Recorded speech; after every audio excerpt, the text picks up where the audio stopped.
प्यारे बच्चों, आज की हमारी कहानी है बंदर और घंटी। कहानी शुरू करने से पहले जल्दी से मेरे चैनल को सब्सक्राइब कर लें ताकि आपको मज़ीद अच्छी अच्छी कहानियाँ देखने को मिलें। एक दफ़ा का जिक्र है कि एक गांव में चोर रहा करता था। एक दिन वो एक चर्च में गया और वहाँ से सोने की घंटी चोरी करके जंगल की तरफ निकल गया और जंगल में घंटी बजाना शुरू कर दी। नज़दीक ही एक शेर का घर था। शेर घंटी की आवाज़ से तंग हो रहा था।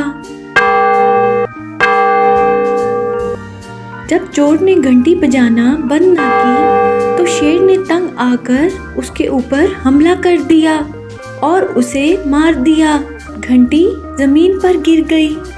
थोड़ी देर बाद बहुत से बंदरों का इसी रास्ते से गुजर हुआ तो उन्होंने घंटी उठा ली और दरख्तों पर चढ़कर घंटी बजाना शुरू कर दी। गांव वालों ने जंगल से घंटी बजने की आवाज़ें सुनी तो वो डर गए। जब गांव वालों ने आकर देखा तो उन्हें मरा हुआ चोर मिला तो वो समझे कि इसे किसी बला ने मारा है।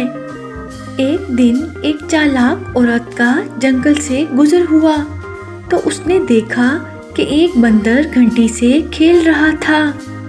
उसने एक प्लान बनाया और बादशाह को जाकर कहा कि घंटी एक बला के पास है और मैं इसे वापस ला सकती हूँ, लेकिन इसके लिए मुझे बहुत सारे पैसों की ज़रूरत है। चालाक औरत बादशाह से बहुत सारे पैसे लेने के बाद कुछ पैसों का फल खरीदकर बंदरों के सामने रख देती है और पास ही दरख्त के पीछे खड़ी हो जाती है।